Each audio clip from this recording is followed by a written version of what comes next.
Hey, how you doing? This is John, and welcome to John's Longbox. Today we got another Longbox with us. We got Longbox Punk. How you doing? I'm good, John. How are you? Thanks for having me on. Once I saw your name, I was like, I gotta have this guy on my channel for a talk. Adjust this light because it's just glaring off my forehead. That doesn't make much of a difference. All right, how's it going? Good. I'm doing swell. Yourself? I'm good. I got no complaints. Just working a lot. Just out in the sun all day long. I come home just drained. So, you got yourself a YouTube channel. Do you have a comic coming out or anything like that? Nope. I just do the YouTube thing, and then I rip the audio from all of my full-length interviews and post that out on like Spotify, Apple Podcasts, Amazon Music, iHeartRadio, and then other places as well. So yeah. How is that working out? I got to start doing stuff like that. It's so honestly, I also use StreamYard, and it's insanely easy to do. It's like I do the audio distribution through Spotify for podcasters, which I was using previously. I was doing a radio show, so like music and talk on Spotify. And then in January, they were like, hey, that thing that you're doing with music and talk, we're not going to support that anymore. So sorry. And I was like, all right, cool. Time to start a new show. And so that's why I started doing the Longbox Punk thing. And then I realized like, oh, I can still use that same platform just for audio, and then figure out, because it's only audio, how to distribute it via like RSS feed out to all the other places. But it does all that for me. So once I upload the MP3 file and like, fill in the description and stuff, it just auto distributes everything everywhere. So it's super easy. Cool. Not to be crude, but like, are you making money from it? Not yet. In order to make money, you have to have, I think, like 100 unique audience members, and I'm not there yet. But like, I'm not doing this for the money anyway. Well, yeah. I mean, obviously, I haven't been doing this for the past 3 years for the money, but it would be nice. It would be nice. It would definitely be nice if this could turn into just like a little bit of a side hustle income for me, but yeah, not yet. We'll see. I'm at the point where I'm making like $111 a month off of YouTube. So all right, a little bit helps, Yeah, and that pays for like a page of art for my comic or something like that. Right. Yeah. Tell me about your comic. Okay. Yeah. All right. Let me pull up the page. Okay. Cool. It's funny because I am like all day long on Twitter, I'm promoting my comic, but then when it comes to like my YouTube channel, yeah, like whenever I'm having other people on, I don't promote. I get like, this is your hour, and then when people ask me about it, I'm always taken by surprise. So yes, since you got me, let's share this. So this, let me just make sure we've seen it. Okay, so this is my comic. I hopefully some of your guys will see this for the first time, but this is my comic. It's called Heroic Tales. I can't believe I got 144 backers already. That's awesome. Yeah, but this is the cover by Renzo Rodriguez. It's a love letter to old school Blue Sky Bronze Age comics, meaning it's like a return to the comics that I loved from the 80s and 90s. Yeah. Not so much the Image era, but like the Jim Shooter Marvel era. So this is like all ages. A superhero you could root for. He's a good guy. Before the Deconstructionist, this is a variant cover that's going to only be on Fund My Comic by Pat Broderick. It's so who is the patriarch?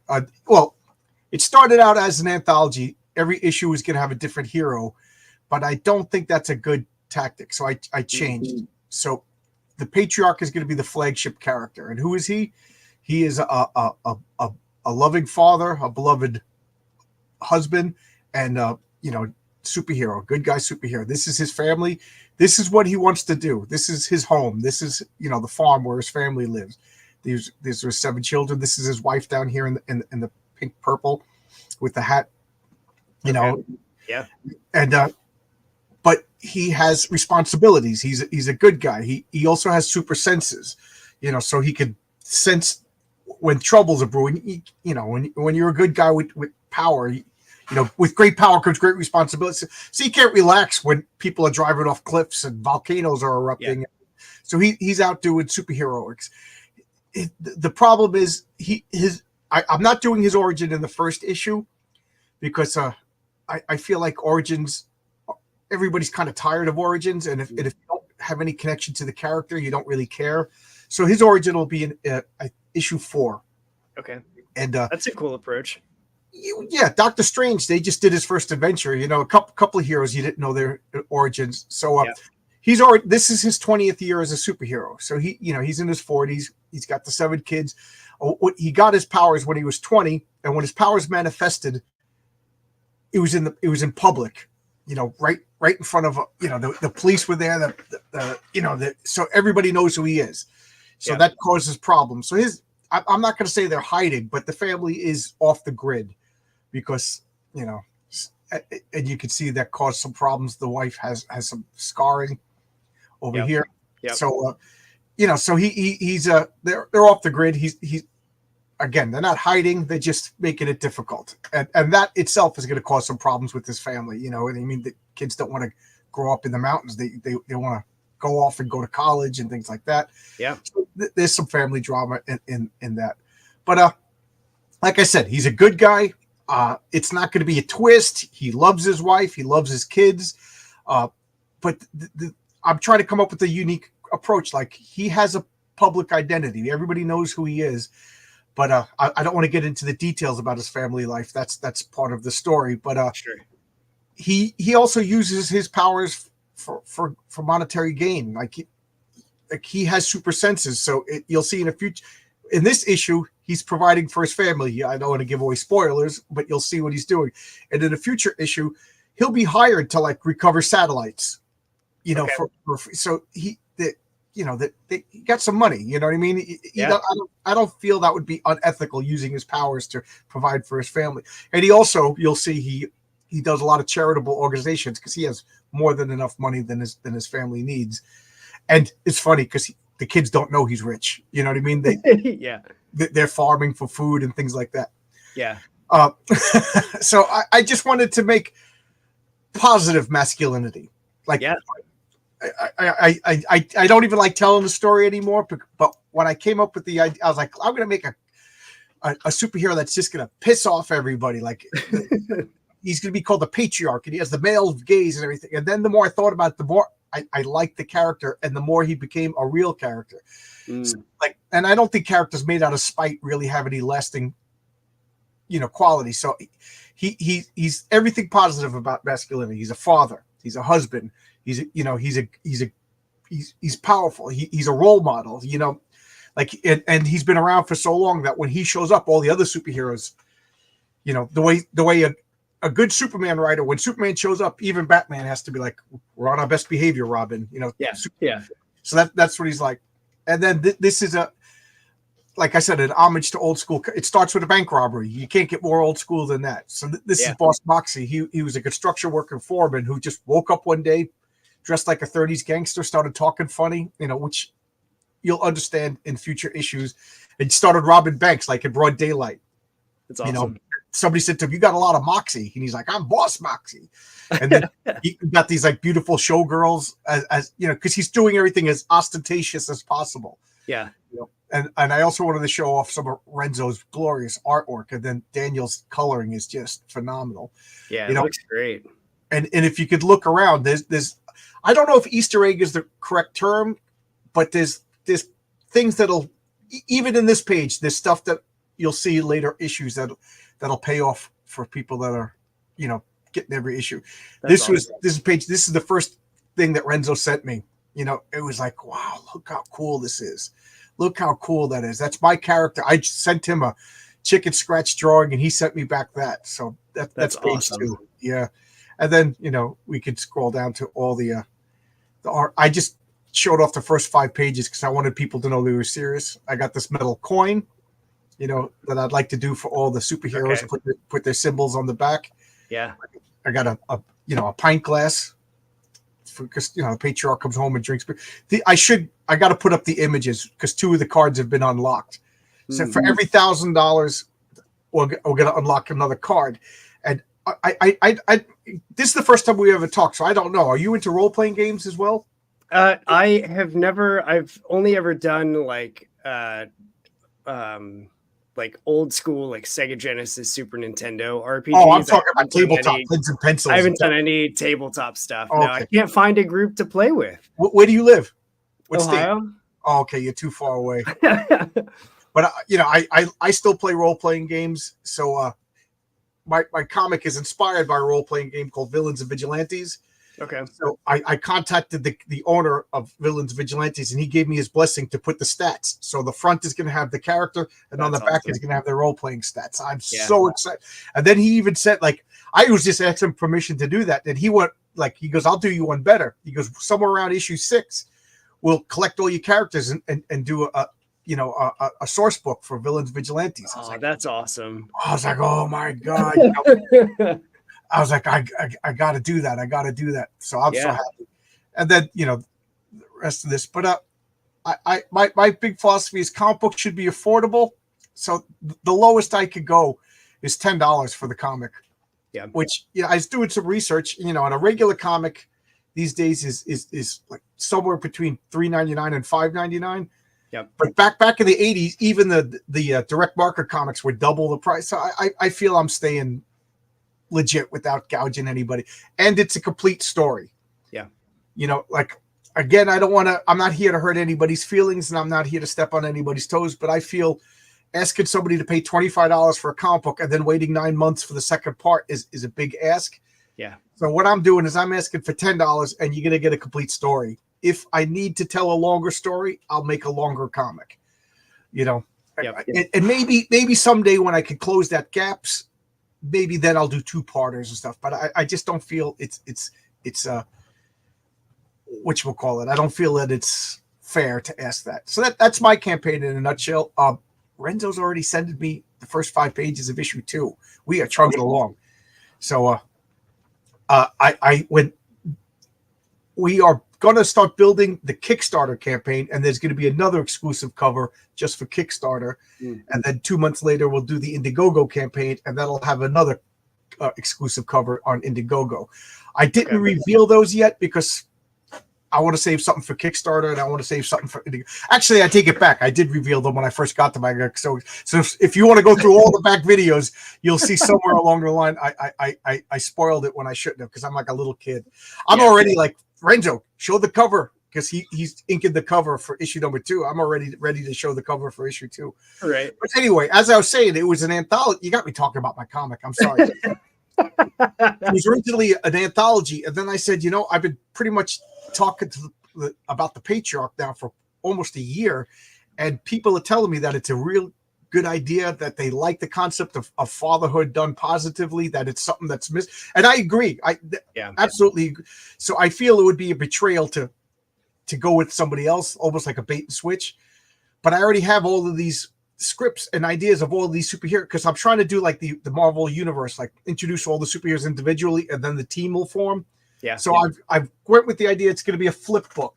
So it's going to have the patriarch, and then when you flip it over, it's going to have the other hero.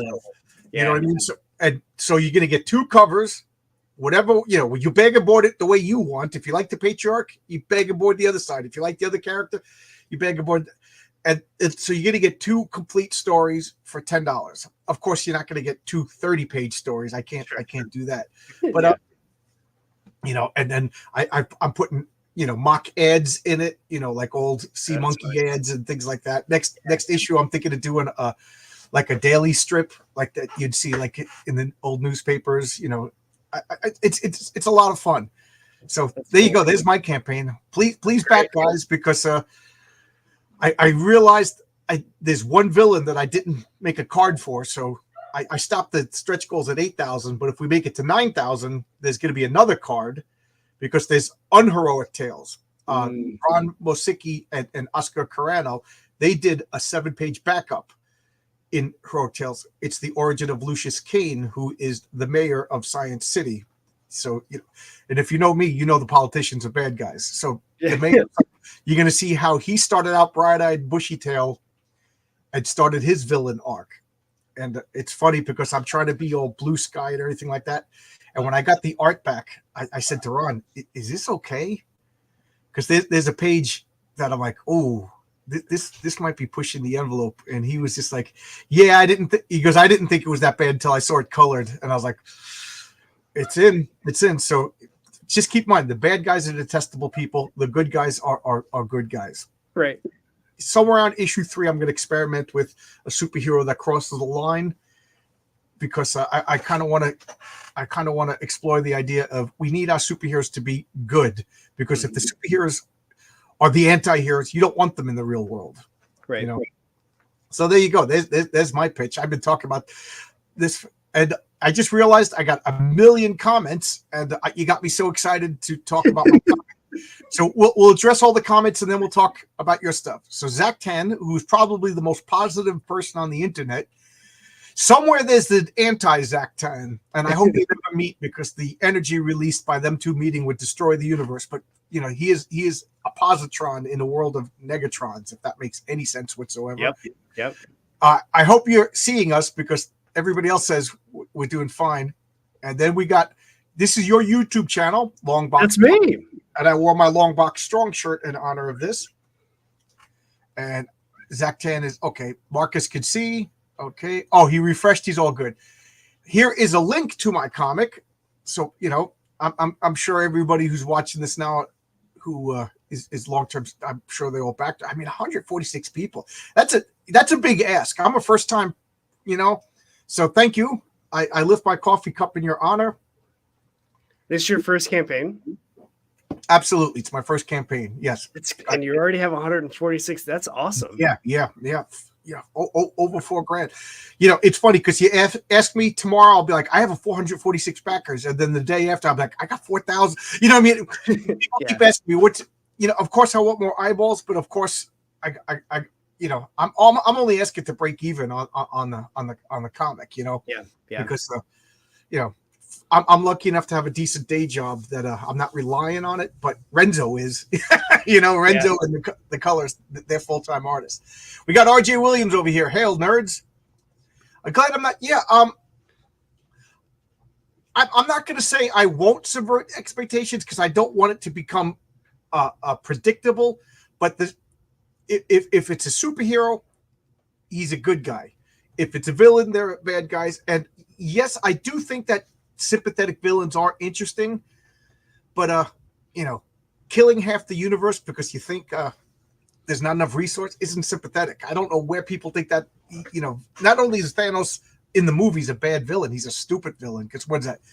Okay, I just set the universe back 40 years, out of billions of years. But anyway, but there's a couple of things, not in this issue, but I will try to subvert expectations. I'm going to try to tug those heartstrings, because that's what writers do. Yep. So, and keep. I'm asking for forgiveness already for a story in issue 5. I hinted at it, and Rini from Rini Draws goes, "You better not do what I think you're doing," and I dropped it. Has super senses, but he's not super sensitive. Got a level head. Yes, the Patriarch. He could release his 5 senses. I call it clairvoyance, but it's more than that. All 5 of his, he could release it almost like a Doctor Strange spirit. Okay. So his senses leave, and then he's vulnerable. His body's just right here. He's thinking in his head, but he knows the distance of how far away, and he at the speed of thought, he could go to Seattle and start. But he himself, so he could be on fire right here, but he wouldn't feel it because the sense of touch is gone. So so sometimes, as a trick, if he has time, he'll send his senses and he'll kiss his wife on the cheek, and he could feel the kiss, but she can't. You know what I mean? Just because things like he'll check on his kids if he's out overnight. And that, believe it or not, is going to cause problems in a story. So, but if he's in the street, he sends out a sense, he could get hit by a car. Yeah, and I already spoiled his powers. He's telekinetic and then psionic, so he's more in tune with Jean Grey than say Superman, because even though he has the cape and everything like that, I don't want him to be just another. heat vision, super fly, and fist. You know what I mean? So yeah, you know what I mean. So like, if you were to punch him, it would hurt. But he's putting up telekinetic shields and things like that. 7 kids. He relaxes at some point. Yes, there. I will have a story. I think in issue 4 of what is a day off like with the patriarch with 7 kids. He probably to him it's relaxing. To us, it's probably less strenuous to go out and fight supervillains. Then he's got a farm. He's got to do all the stuff that he's been putting off for. I've met people who raise their kids in the Rockies. They seem the older I get, the more my wife wants to move to Alaska. She's waiting for me to retire. She wants to move to Alaska, and I would go in a heartbeat. Except my wife is super introverted and I'm extroverted, so I don't want to go where there's the least amount of people who like to. Because I'm a board gamer, as you can see behind me. I when I built this room, I got a big custom board game at table and everything like that, all these games. And then I was just sitting at the table smiling. My wife got all teary-eyed. She's like, you built all of this, you finally have everything you want. And she started crying and nobody's there. I was like, I'll have people over. Yeah, have you met me? And now years later, I got 3 game groups 3 times a week. You know what I mean? So I got to do that in Alaska. You know, I got to go through the entire state before I could get game groups again. Right. The difference between a villain and a supervillain is presentation and motivation. I mean, you can present Dr. Doom all you want, but he's still a bad guy. And Threads. So what is Threads? So Threads is basically Meta's spinoff of Twitter. Okay. So if you have an Instagram, you basically like can automatically kind of grandfather into Threads. And so it's honestly like Threads has been the most positive social media that I've experienced in a long time. And so when I was starting up the show, I was like, well, like I had just started my personal Threads account because Twitter is just getting to a point where like it's so many ads all the time. And I never have experienced ads in the porn bots. Yeah. I say, oh, wow, I got 6 likes on the thing. And then it's. Yeah. And they're all just thirst traps. It's nonsense, but they're they're just now starting to like show up on Threads. But it doesn't seem nearly as prevalent as it is on Twitter. So okay, you see, I'm on Twitter and Yahoo and YouTube. Yeah, and my Facebook is just showing pictures of look, I built a fence. You know what I mean? I don't use it for anything like that. At Instagram, every once in a while I'll just put up a silly picture. Like I'll put like once a month or something like that. I really should get into the gang. Even gangsters in the old days had manners. My grandma dated a gangster who ran an underground casino. Wow, there's a story you could tell. That's awesome. Yeah, that's a story you could tell. Yes, the old time gangsters had I don't want to get into Boss Moxie because he has a bigger story later down the road. But Science City has problems, and it's causing people to go crazy. The city itself is like I was thinking, like, why does Gotham City have guys who dress up like penguins and jokers and clowns, but not Miami? You know, Baltimore doesn't have it. You know, Baltimore's got its own problem. You know what I mean? So, so I always thought like there has to be something wrong with Gotham City. And then Neil Gaiman kind of hinted there's something like the city itself is cursed. So I'm like, okay, how can I do that in a way that so the city was built by the architect of the city. He designed the entire city is Ian Strange, and he's a magician. He's a magician architect, and he designed everything using magic symbols and glyphs and ley lines and all this cool stuff out in Arizona. If you haven't been to Arizona, it's, you know, you'd believe in magic. And they use all the sun energy for solar panels, so the sidewalks move, and you know every building has solar panels on it, so that it'd be economically.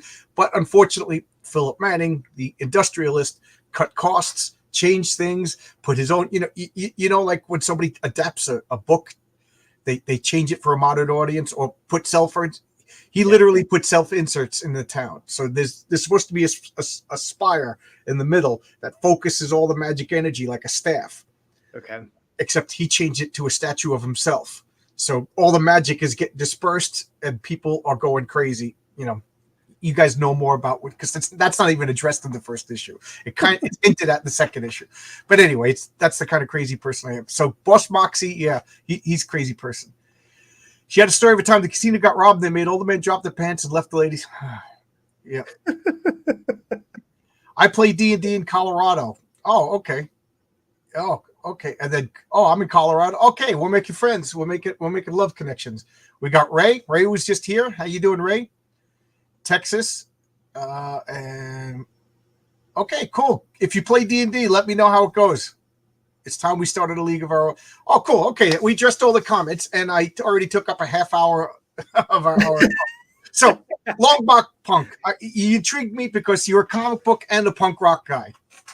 Yeah. And I don't know if you've ever seen any of my old Music Monday videos, which I need to get back doing. I showed off all my old punk 45s, and I recorded them all, and then I released them in like 10-minute chunks on Mondays. Did you watch them? I have seen a couple of them. Okay. More so, like once you and I connected on Twitter, I was like, I know I've seen this guy doing like talking about comics, and you've got your Sunday comic thing, and you've done like I watched a handful of the interviews, and so I was just like, well, what else does he have? And I went like all the way back in your videos here on YouTube, and so I saw one shoot once I saw that you were doing music stuff. I was like, ooh, that's right up my alley. Like, yeah, what's up with that? So I started buying a vinyl again because first off, my CD player broke. A buddy of mine, it's just the way the universe works. I got everything set up in the basement. I got all my records out of storage. I set everything up, but I didn't have a turntable. I didn't have a speaker. I had none of that stuff. Yeah. And I just looked at my wife and go, how do you buy a turntable anymore? Like I used to get all that stuff at JVC Music, and that I bet you people in this chat never even heard of that store. That store's been out of business for like 30 years. You know, I'm not joking. All my stuff went in storage in '93 when I moved across the country. So I'm like, how do you buy a turntable? You know, so I was just like, all right, I guess I'm going to Amazon and look it up. I turned on Facebook, and my buddy Dennis that I went to grammar school with that I haven't seen in 25 years puts on Facebook, anybody want all the stereo equipment? You know, everything, turntable, receivers, CD player, carousel, you know, everything. I was like, yeah. So right away I said, don't do anything. I'll be there tomorrow. And I drove down to his house after work, and that was great because we ended up hanging out for like 6 hours. My wife's like, are you okay? Sit with Dennis, you know, and gave me all the stereo, but the CD player crapped out. So anyway, make a long story short, I've been buying vinyl now because I guess I'm a snooty vinyl guy. Yeah. So, that's all right. I think everybody that is any sort of audiophile should have at least a handful of records. And that's where I'm at. I've got a couple records that I've bought, like special release issues of that they've done in the last like 5 years or whatever. And I've got a handful. I went crate digging a couple years in a row. There's a shop about a half an hour from my house, and they would have like a huge blowout sidewalk sale every year. And so I'd go up and buy a bunch of records for $1 a piece just to have. And it's like new records or like old records. Yeah.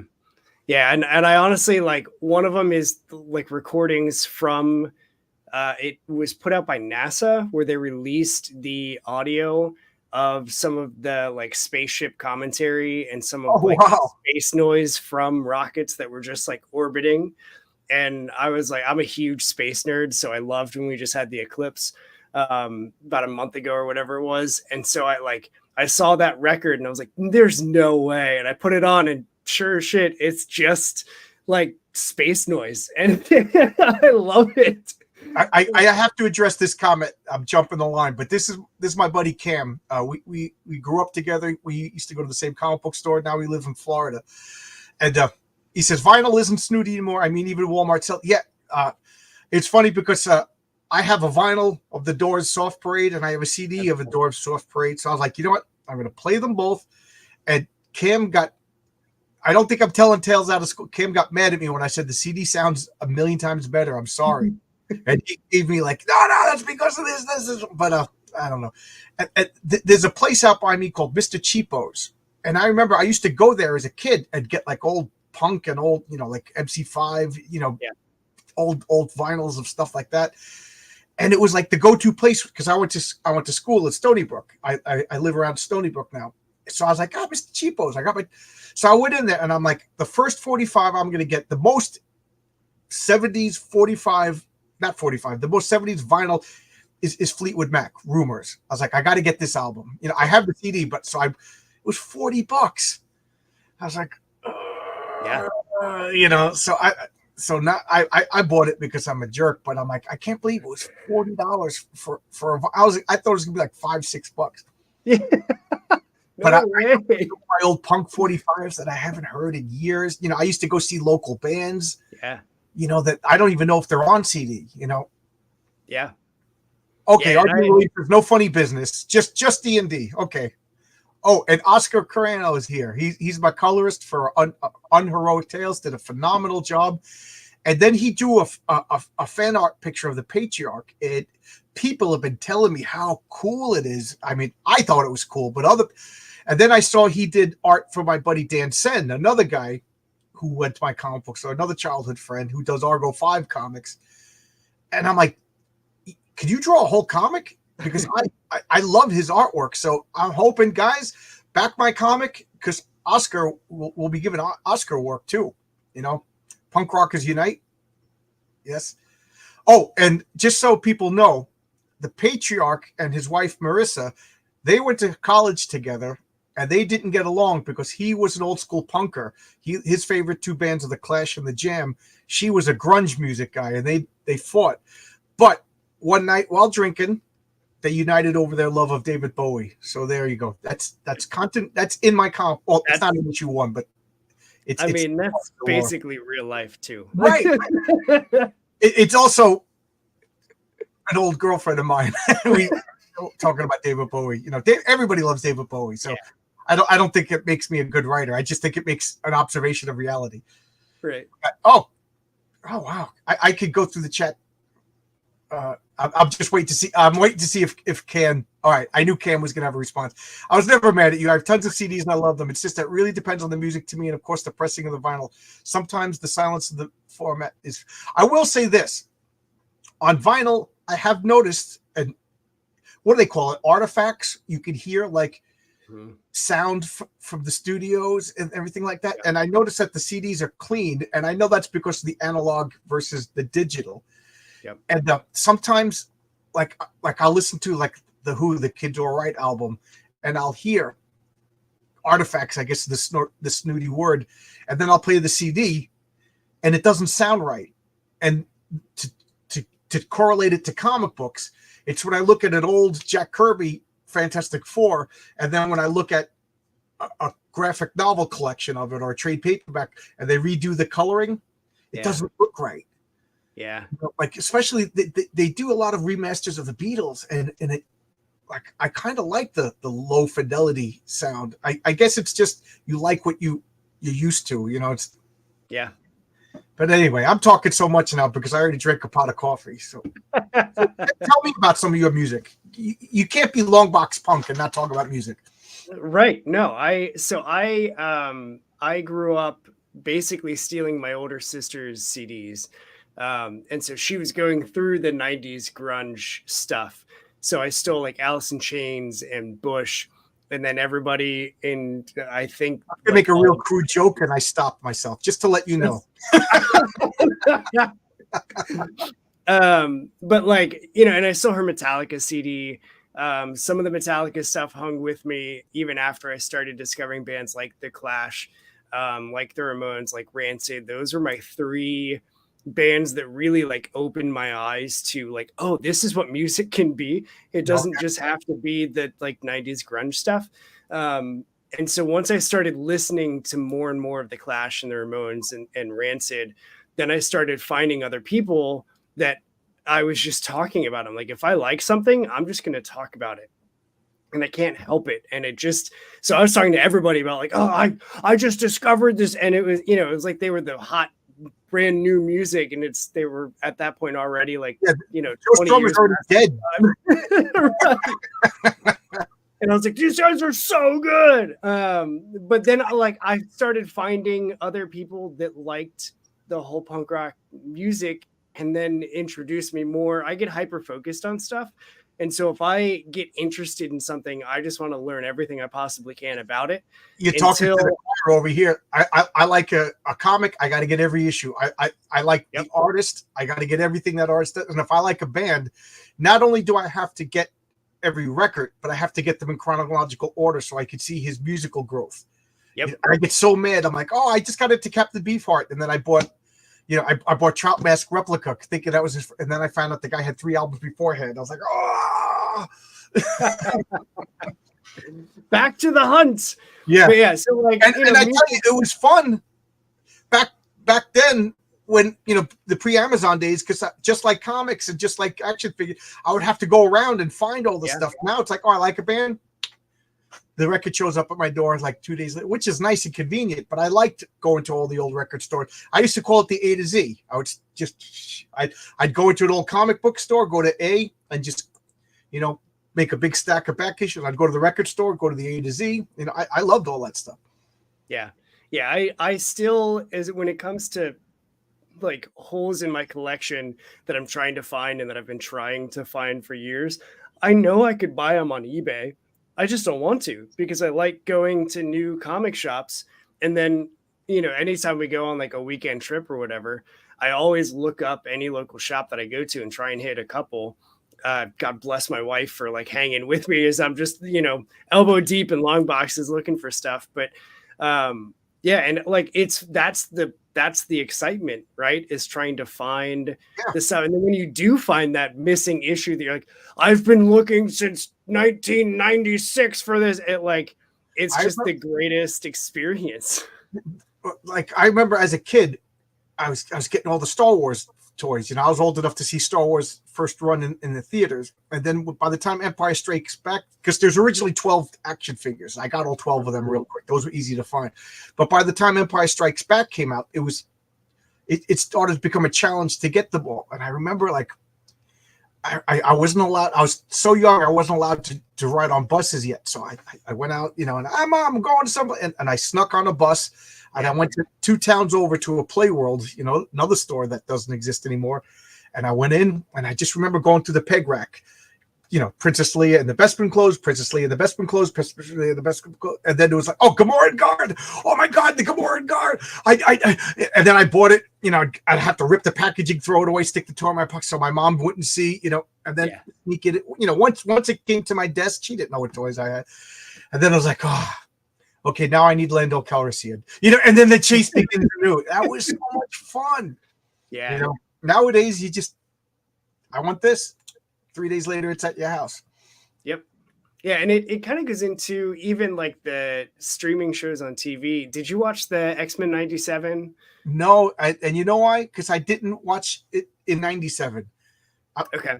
I was tired of the X-Men by the time that cartoon came out. So I could go on a rant about I love the X-Men, and then somewhere around issue 200, I just got sick of the X-Men because they're like, we want to be treated like everybody else. As we break every rule, as we, Magneto gets arrested, he's on trial by the world government. We're going to break him free because he's never going to get a fair trial, but we just want to be treated like everybody else. Then we're going to harbor Magneto in the house. Then he's going to steal all of our equipment and go off and kill other people again. Then we're going to do the same thing with Sabretooth because we just want to be treated like everybody else, but we won't let anybody stand trial.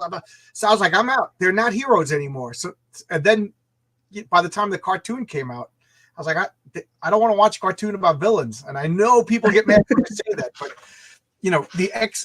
the X-Men pre-200, I'll say, were heroes. After 200, they were just, I don't know. They wanted special treatment. They didn't want equal treatment. So they're perfect for SJWs.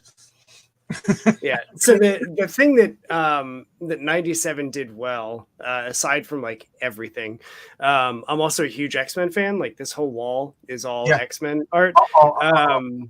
But like with 97, because they did the weekly releases, there's that anticipation of yes, like, I'm waiting for this thing. I would much rather wait than sit down and binge 10 episodes. Absolutely. I binge watched Breaking Bad. I can't remember most of the details. Yeah. But shows like now I'm watching a White Lotus with my wife. Okay. I said we're watching one episode a week, and I can remember all the details. I could talk about, by the Sunday night comes, we watch another episode of that, and I'm like, oh yeah, because this. But Breaking Bad, as much as I loved it, I sat and I watched like 6 episodes in a row, and it just came and went. So I agree with you. Yeah, I got the Grant Morrison X-Men run. I put on a bid in eBay, and I got like a box of 150 bagged and boarded near mint comics. That's it was awesome. I just got, and I read however many 150, 200 comics. I have no recollection of that. So even though I said I quit X-Men around 200, I think I have up to 400, but I bought them in lots, and I can't remember them. But the X-Men from 94 to 200, I remember every issue. I could tell you panels, because they came out once a month, and I anticipated them. Yep. Yeah, I much rather would let the anticipation build and let that excitement build than just that like convenience of 2024 where everything is immediate, everything is right here, right now, whenever I want it, wherever I want it, however I want it.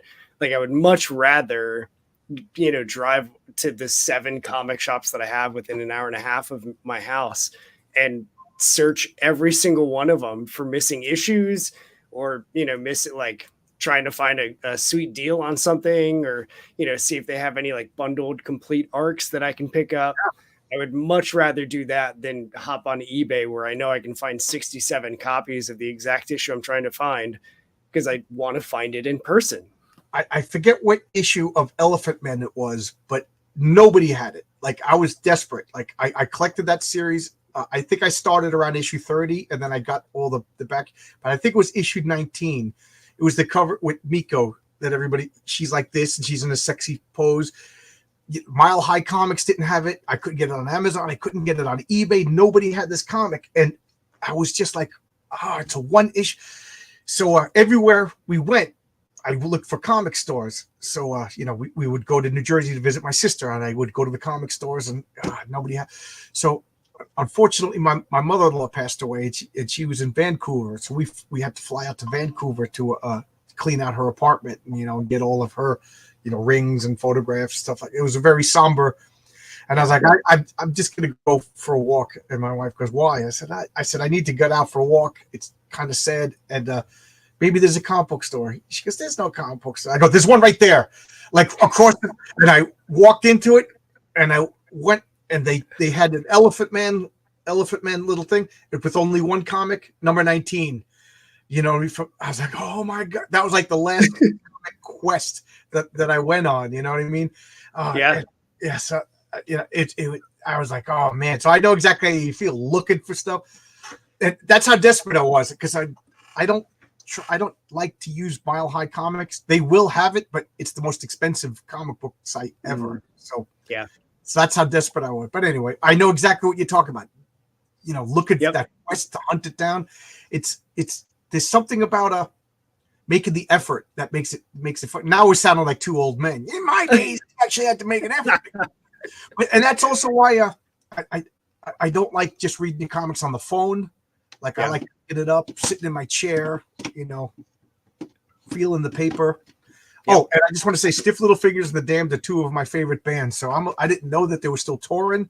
I love awesome. Stiff Little Fingers. Like the summer of Who Shot JR. Yeah. Do you remember that? You had to wait the whole freaking summer to find out who shot JR. Yep. Shadow Punk. How you doing? Great comic. Provincial comic fight. Yeah. I had to fly across the country, across the continent. So much you mentioned Dirty Jurors. I was born and raised in Philly and lived to Boston for. I was born and raised in Long Island. Moved to to Southern California for a little while, and then moved to Albuquerque for like a decade, and then came back to New York. I went to San Francisco. There was a little bit of time in hated San Francisco. Is that a yellow costume Wolverine behind you? Yes, it is. Right, I can see that's a burn drawing. Yep.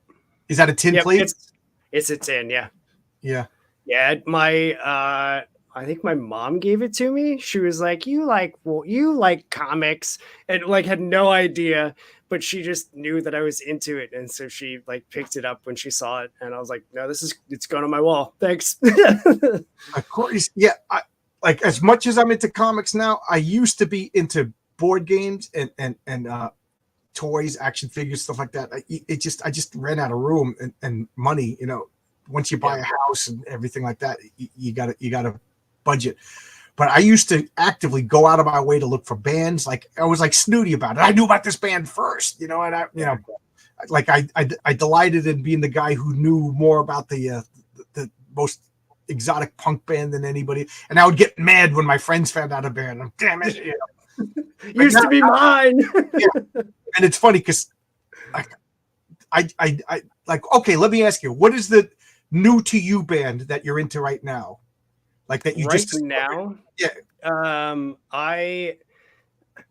I've been listening a ton to Hot Mulligan. Oh, I don't know. They're not super old, like they're still putting out music, but they probably were bigger like mid to late 2000s, early 2010s. And I just completely missed them. And I here recently have been listening a lot to them. They just put out a new single. I think it was either at the beginning of this year, or the end of last year. And I like it just keeps coming up. And every time it comes up, I'm like, you know what? I need to revisit that entire album. Cause that's how I get like, it's like pop punk for the most part. So it's high energy. It definitely has the like danceability to it as well. So yeah, I like Cam's comment right here. I really miss shared culture. I think it made us kind I remember a story in high school. I was a comic book kid. I was a weird kid. I'm sure we all say we're a weird kid, but like I played football for a couple of years, then I lost interest in it. So I had like football friends. I had the punk rock friends. I had the D&D friends, but I was kind of jerky about it. Like I compartmentalized it. You know what I mean? Like my football friends, like worlds colliding, Jerry. And then one day I found out that it didn't matter. I thought the football guys would like me if they knew I was into D. But I remember there was this girl, and I can't remember her name, but she was like the hot girl in high school. And this was junior year. And I was looking at records. One guy brought in records. He's like, are these cool records? Like he just got into punk. I was like, oh, this is great. Dead Kennedys, Descendants, things like that. We were talking about music. And she goes, oh, because, we've been to the same parties, and she goes, oh, I didn't think you'd like that weird music. And I was like, it's good music. It's good punk. It's not for everybody, but I like it. And then it was funny because years later, I'm in a bar and there's my friend is like, check out that hot chick over there. She's looking at you. I'm like, me? And I recognized her. There was that girl, and she's got her skirt on and her legs are all over, from here to there. So I walk over and I just start talking, and we are just talking and talking and talking. And my friend's like, you gonna get a number? I was like, nah, she made fun of me in high school. And she's like, you always listen to the cool music. You were so cool in high school. I was like, you made fun of me. Don't you remember? And she's like, you could tell by her face. She's like, I was hoping you wouldn't remember that. And I was like, I got standards. I couldn't, I wasn't going to ask for a phone number. I was like still mad at her, but I wanted her to know. She knew that you knew that we knew. She made fun of you. He was like so mad at me. He's like, dude. That's when you drop in. They're like, she made fun of me in high school, but my friend over there, you haven't met him. So it's funny. My friend Jimmy, he used to be like, he used to get so mad. My friend Jimmy was the world's biggest fan of the Red Hot Chili Peppers, to the point like we would go to the 7-Eleven at like 4:00 in the morning, like all drunk and hungover, and the guy would be like, "The Chili Peppers are here," because he always had a Red Hot Chili Peppers. This was like the first 2-3 albums. Yeah, and then he was just like, I hope they never get popular. I hope they never get popular. And I used to say, man, I can't wait till I go into a bar and there's a jukebox and I could play the Melvins and I could play like the Dead Kennedys and the Clash. Yeah. And just drink my beer and have fun. He goes, no, that's going to be the worst. Nowadays, Jimmy, you're 100% right. Because not only did they ruin all my punk bands, like they all like the band, they ruined my comic books too. They ruined my Dungeons and Dragons. They ruined all of my stuff. My board games, they're all. Oh, nerd culture was always. No, you didn't. You made fun of me in high school. Now, do you have, so this is an experience I've had. So I was always the big comic book nerd, always listened to like just obscure, weird music in high school. And people that in high school wouldn't associate with me because I was the weird kid wearing the like huge black Hot Topic pants and going through my goth and emo phase as all of everybody in Ohio did, from like 1999 to 2006. That was Ohio's emo phase. But people now, I've had people reach out on Facebook like, or comment on something, because I have Facebook, but it's tied to my Instagram. So if I post on Instagram, it automatically sends it. Yeah, I didn't want to do that. I didn't log it together, but yeah, I have Facebook. If you look me up, it's Jumbo on Facebook. I actually have two. One only for people I work with, and one for anybody that I don't work with. So if you're ever confused why I have two, that's smart. But yeah, so I'd be posting about comic books or the, all the Marvel movies and all of the nerd stuff. And I would have like jocks from high school sending me messages like, "Hey, I saw this movie and I saw that you just posted about it. What was going on with this scene?" Or like, "Who's this character? Or am I supposed to know that?" And it's like, dude, I remember in high school, like you used to laugh at me because you could bench press 3 times more than I could. And now you're like tail tucked between your legs, hoping I don't remember that. And like, I'll still tell you because I'm not a jerk. Yeah, but I've grown beyond that now. If I see like guys from high school and junior, like there's this one guy that I just didn't like, and we went to a reunion, and he was as nice as could be. He started to apologize. I was like, don't worry about it. You know what I mean? Like, yeah, we're adults now. At this point, I'm in my 40s. You know what I mean? If you can't get past high school, then you know what I mean?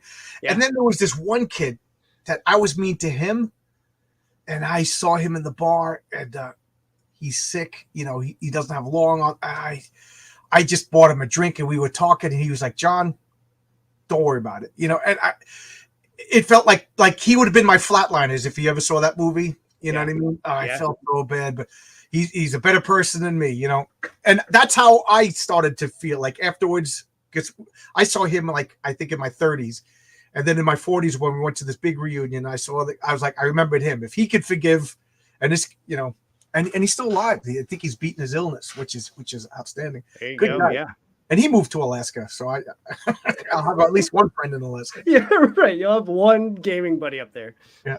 I remember a big band would come to town in my entire high school, go to the show, and everyone was wearing the shirts at school.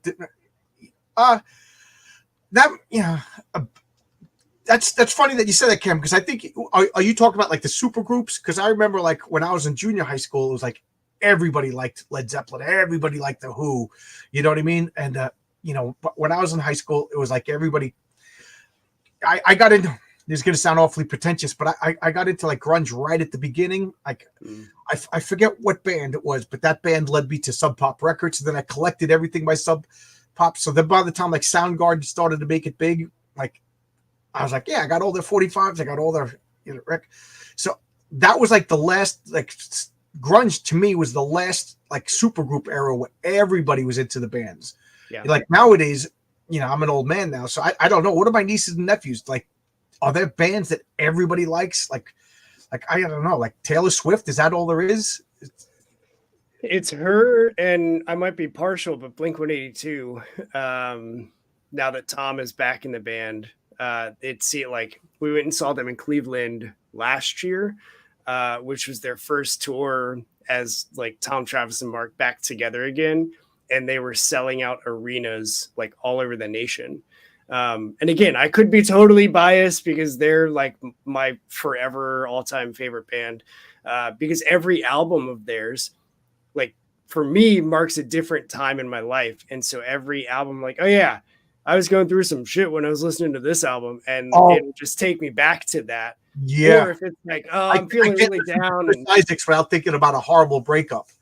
You know what I mean? I mean, the music's sad enough, and then Yep.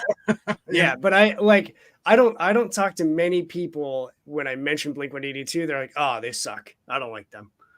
But other than them and Taylor Swift, again, I could be totally wrong. But from my experience, those are and Taylor Swift. But I don't like Taylor Swift. Yeah. So It, I don't even know enough about her to know if she's good or bad, like as far as talent wise. I want to address what Cam said again. Again, Cam, you got to come on my channel. You always have such interesting things. He says like the Who, the Stones, Prince, Springsteen, Journey, everyone. Yeah, it was a shared culture. mhm. I have, I'm looking back through rose-colored glasses at this, and like it was good and bad because the album-oriented rock and the small AM FM selection. So there was like 5 stations in each big market. Yeah. So the same bands were pushed.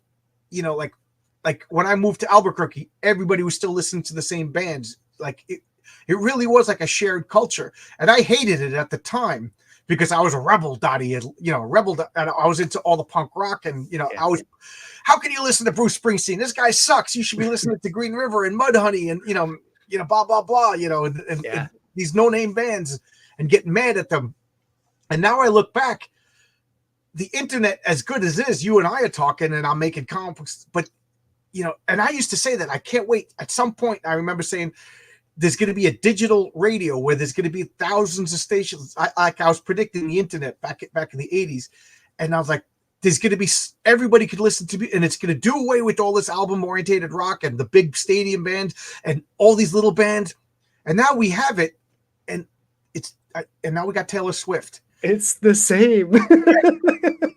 Oh, I got to address my buddy Paul. Paul was my college roommate, and he still helped me out with my Villain Vigilante site. Paul he'll tell you when we met, he was all into dance music, and I was the weirdo. His roommate Jan actually wrote Jan and I, we all became friends later on. But at the beginning of the semester, Jan wrote an essay of how much he hated me because of my weird music. And next thing you know, I'm taking Jan with me to go see punk bands. That's awesome. Yeah. Yeah. And I'm talking too much. So go ahead. You talk. No, you're good. So I think with to get into like playing off of the punk scene and why I liked it in the DIY mindset and why that has stuck with me is because like doing Longbox Punk for me, it was just like an avenue or a channel for me to be creative and have a way to talk to comic book creators selfishly, because I just like talking to people that make comics. Because like the artwork kind of speaks for itself with like, it's kind of a big deal for me. And like, I've been reading comics for close to 4 decades and, have core memories with my dad taking me to shops, with my mom. They were separated. And so like there was the classic divorced parents competing thing. And so I was making these awesome memories with my dad going to the comic shop, buying X-Men, Wolverine, Savage Dragon from Image and Spawn. And my mom, not to be outdone, wouldn't take me to the comic shop because she wouldn't directly compete with my dad. But there was a dollar store in like a local mall that we had that would sell comic book bundles for $1. Oh, that's cool. So, one parent was into music, one parent was into comics. Yep. So she would buy, those bundle books for me to still like feed into this thing that I would not shut up about as a kid. And so now all these years later, and I've got, I think the last time I counted, I think I have like 12 long boxes full of stuff, and I've got piles all around me, which is out of control. And I have way more graphic novels than I have shelf space for. But like I started the show so that I could basically do just a tiny little bit to help shed some light on like indie comics creators. What a collection. When anybody talks about their collection, not to outdo them, I just got to show this is my insanity.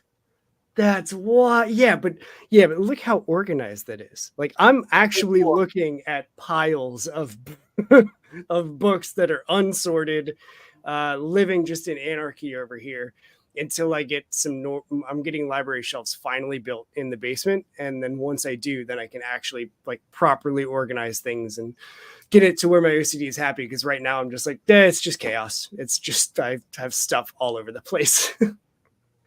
But I started it because I just wanted to talk to indie creators and give them a small way to like spread their voice around. And I floated out the idea on, I think it was on Threads, and I might have posted about it on Twitter too.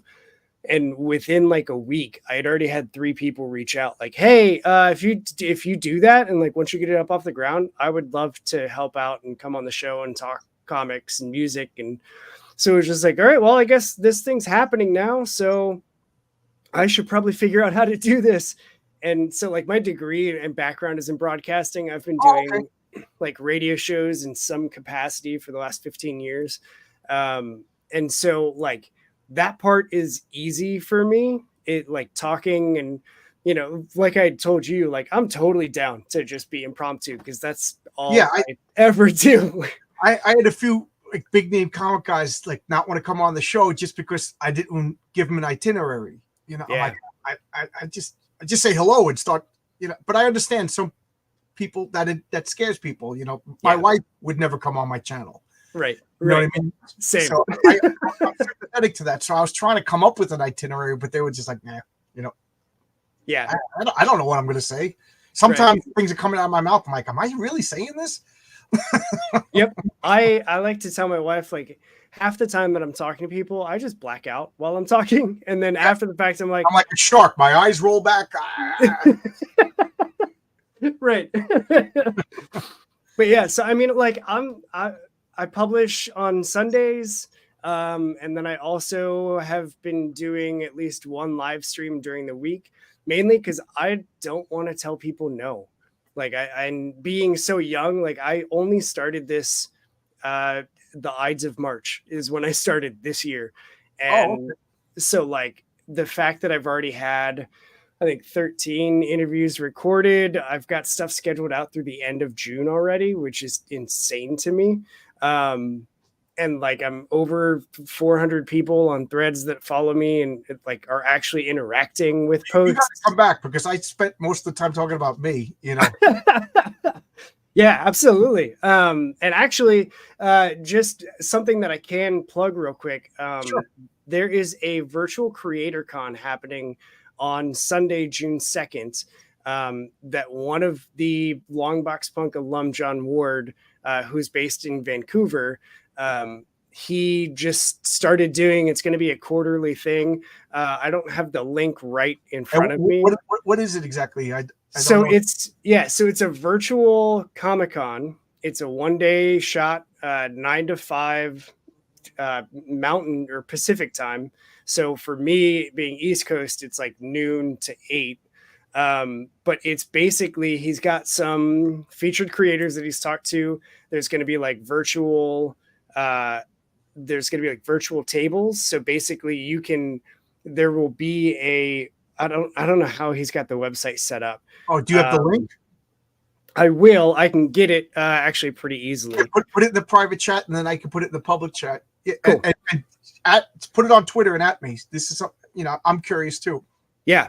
But so John had asked like, hey, you know, is this like, can I interviewed him early on the show. And he was like, do you mind if I like embed our interview as like a panel for the convention?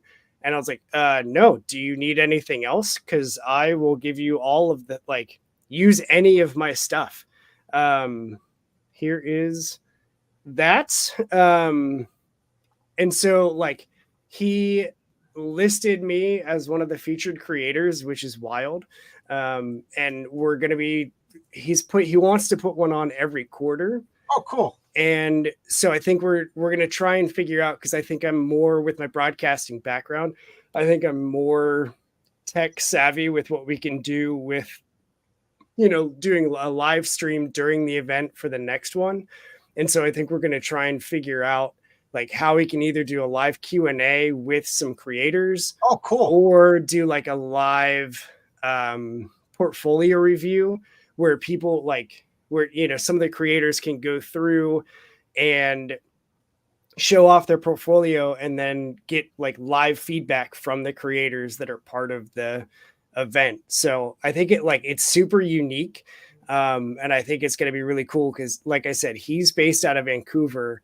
I'm in the Midwest, and I think we're going to be working together to try and figure out just a cool thing that we can do quarterly. And then the whole, like, it's totally free.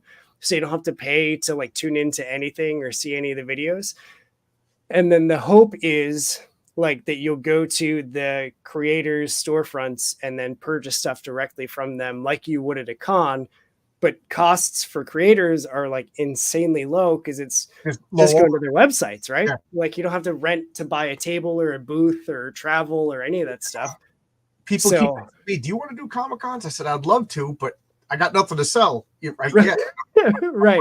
Comic. Let me get the comic in my hand first. Right. Yeah.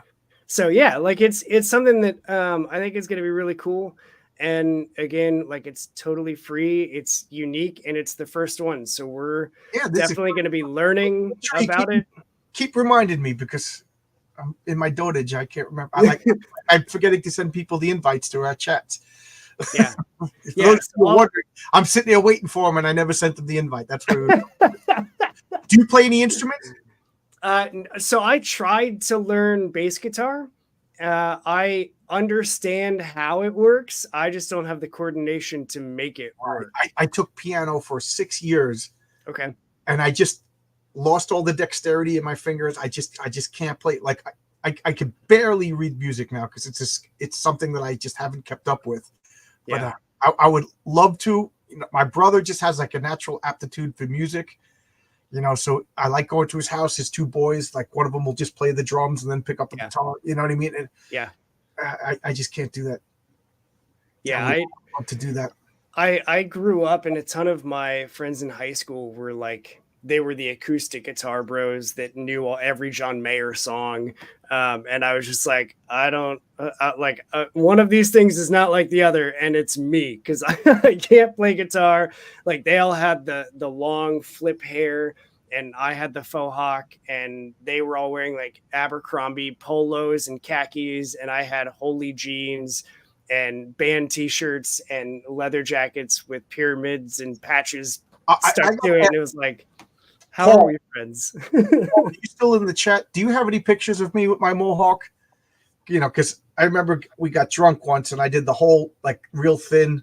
Yeah. My hair was long and then I cut it, you know, and did the spiky mohawk. And I just remember I came home that night and I went to bed and I just woke up to my mother. She was like this close to me looking at my pictures. What did you do to your head?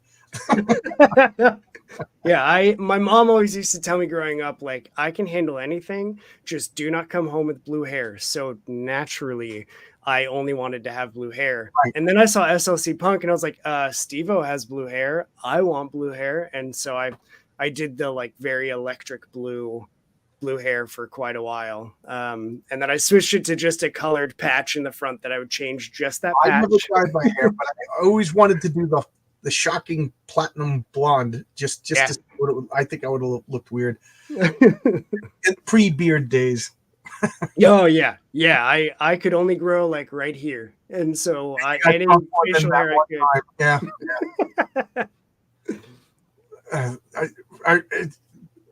I don't know why, but Paul. We lived on campus, and Paul would go home every weekend. So of course we busted his chops because you know he is.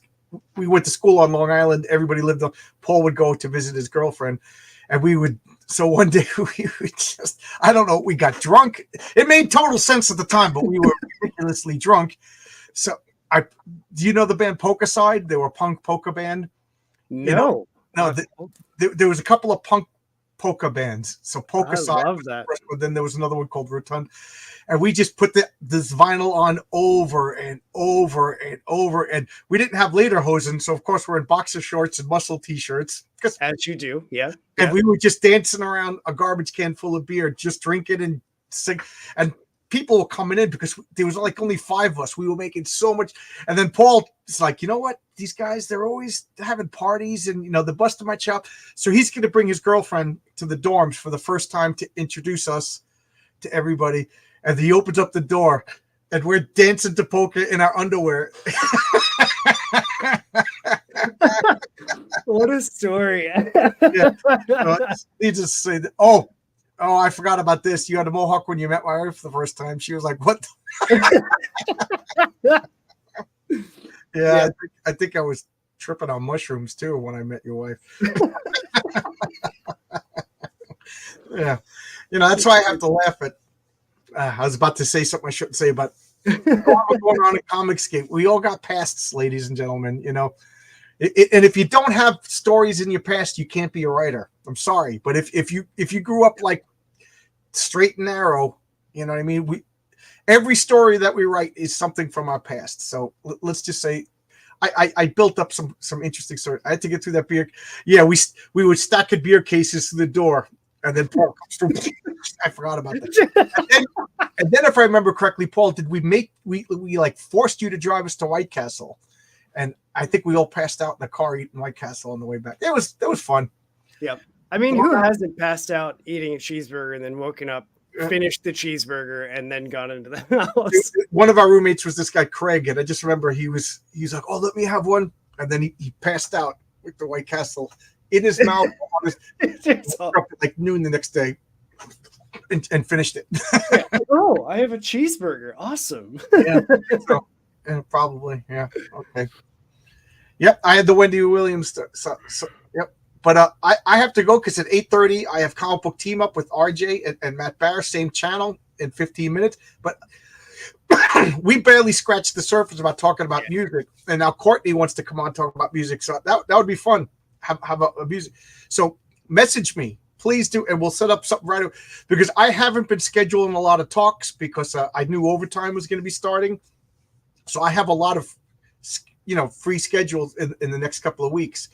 I think Wednesdays is the only day that I actually book stuff, because originally it was just Wednesdays live chat, and then every other day was showcases for comics.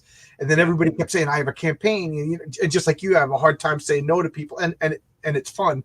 So I've been doing my channel is like famous for now for live chats with people, when it was supposed to just be, hey, you want to talk about this comic book for 10 minutes? Yeah. I'm going to get back to doing that, because in my business, overtime is feast or famine. And overtime is nice money. I can't turn it down. So long story short, I have a lot of open times if you want to come back and actually talk about music. Absolutely. Yeah. And we can, if there's comics that you want to talk specifically about, I may or may not have them. So sure. But I'm going to close this down now so I can get prepared for RJ and Matt Bauer in 15 minutes right over here. Come back. That's Comic Book Team Up. That's usually a hard hour because RJ has to go and do his own stuff, which is good because then I go to bed.